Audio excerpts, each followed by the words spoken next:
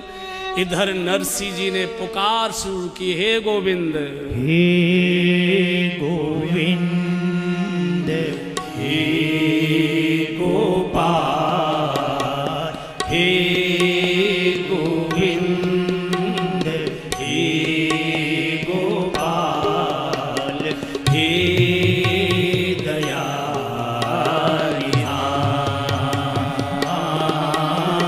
हे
गौशाला के एक अंधेरे से कोने में बैठे नरसिंह जी रो रहे थे, गोविंद अब तो जाएगी लाज तिहारी। इधर द्वारका में बैठे द्वारकानाथ का सिंहासन डोला। ओहो रुक्मिणी जी, बड़ी देर हो गई। कुबेर को तुरंत कॉल किया, कुबेर से कहा पूरा भंडार लेकर चलना है तुमको सिरसागढ़। मुनीम का सा वेश बना रहे थे। लक्ष्मी जी ने, रुक्मिणी जी ने पूछा, ये अचानक क्या आपको लीला आ गई, कहाँ जा रहे हैं? अरे तुमको मालूम नहीं, नरसिंह की बेटी की का भात का समय, उसका भात भरना है, सब लोग तैयार खड़े हैं चौक पर, सारे गांव के लोग खड़े हुए हैं, देर हो गई मुझे। आप भात भरने जा रहे हैं? हाँ। आप अकेले कैसे भरेंगे? बोले क्यों? बोले पुरुषों का को तो भात आप पहना दोगे, महिलाओं को कौन पहनाएगा? आप महिलाओं को तो नहीं पहना पाएंगे ना, महिलाओं को तो महिला ही पहनाती है, मैं भी साथ चलूंगी। रुक्मिणी जी स्वयं सेविका बनकर आई हैं और झनझनाता हुआ रथ जैसे ही सिरसागढ़ में आया है, आ गया सांवलिया सेठ का मुनीम। बार बार नाई को कहते थे, मुनीम आने वाला है, मुनीम आने वाला है, मुनीम आने वाला है। चलो महाराज, आ गए समधी जी के द्वार पर। भगवान द्वारकानाथ ने अपना पूरा जो भगवती वेश था वो छुपा रखा था, पीतंबर आदि, मुकुट पर पगड़ी वगड़ी बांधी, मुनीम जैसा वेश। बड़ी भारी भीड़, पूरा गांव उमड़ा आज इस भात का दर्शन करने के लिए। जिन्होंने भात पहनाए उनको मालूम है, जब भात के चौक पर भैया जाकर खड़ा होता है तो बहन उसके गले मिलकर रोया करती है, उसकी आरती उतारती। तो रामा द्वार पर आकर खड़ी हुई आरती का थाल लेकर चौक के पास जब आ खड़ी हुई तो बूढ़े बाप से कहा, पिताजी भैया कहाँ हैं? भैया कहाँ हैं? बड़ा हो गया होगा ना, अभी तक आया नहीं। तो भगवान द्वारकानाथ ने, अब तो ये तो नरसिंह जी तो असमंजस में आ गए, अब मैं कैसे बोलूँ, अब तो बात खुलेगी। और चौक पर खड़ा है सारा गांव, इसमें तो हाहाकार मच जाएगा अगर मैं कह दूं तेरा भैया तो 13 वर्ष की उम्र में दुनिया छोड़कर चला गया। तो भगवान की ओर नरसिंह जी ने देखा, भगवान ने चुटकी लेकर इशारा कर दिया, मुझे बता दो। बोले है ना भैया, है ना सामने, इस सामने भैया खड़ा है ना, आरती तो। भगवान एकदम चौक पर आकर खड़े हो। एकदम रामा ने कहा, तू इतना बड़ा हो गया रे, इतना बड़ा हो गया, 22 साल से मैं देख नहीं पाई, इतना बड़ा हो गया एकदम। और बहन जब गले लगती है भैया के चौक पर, बहुत रोया करती, भाव का रोना होता है। रामा ने जो रोना शुरू किया, प्रभु भी अपने आंसू रोक नहीं पाए।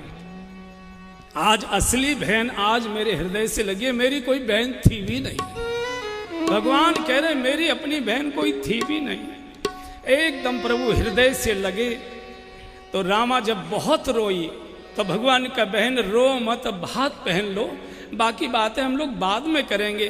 तो रामा की हिलकी रुक नहीं रही, तो भगवान ने अपना अंदर से पीतांबर निकाला और रामा के ऐसे जब आंसू पहुंचे तो जो गांव की सखियां सहेलियां खड़ी थी वो समझ गई ये तो पीतांबर वाला भैया नहीं है, ये तो द्वारिकानाथ है। ये समझ गई। तुरंत एक सखी लगा रामा, अरे रामा जी आज कन्हैया घर में आ गए हैं। अरे रामा जी आज कन्हैया घर में आए हैं। इनते बंसी ने कलियो बजे बाज, मोरी बहनारी आज कन्हैया घर में आए हैं। इनसे बंसी ने कली जो बजबाज, मेरी बहनारी आज कन्हैया घर में आए हैं। या के कानन कुंडल सोहते हैं, इनके कानन कुंडल साजते हैं। या के अधर मुरलिया राजते हैं, या के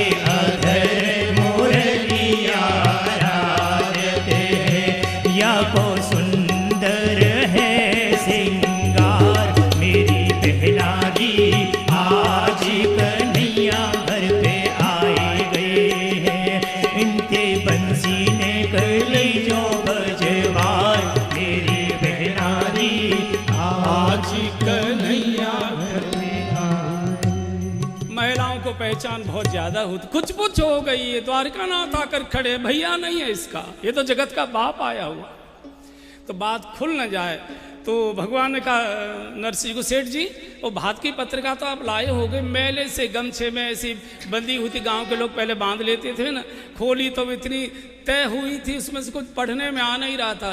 तो भगवान ने उन सेठ जी को कहा जो रामा के ससुर थे, सेठ जी वो पत्रिका की कॉपी तो आपके भी पास होगी ना, निकालिए जरा क्या क्या है। और जब वो अहंकार में खड़े हुए बोलने लगे, ये दीजिए, ये है। भगवान वो एक बोलते थे, भगवान दो देते थे, पूरा गांव दंग रह गया। अंत में रामा के ससुर को नरसिंह जी के चरणों में अपनी पगड़ी उतार के रखनी पड़ी, हमको माफ कर दीजिए।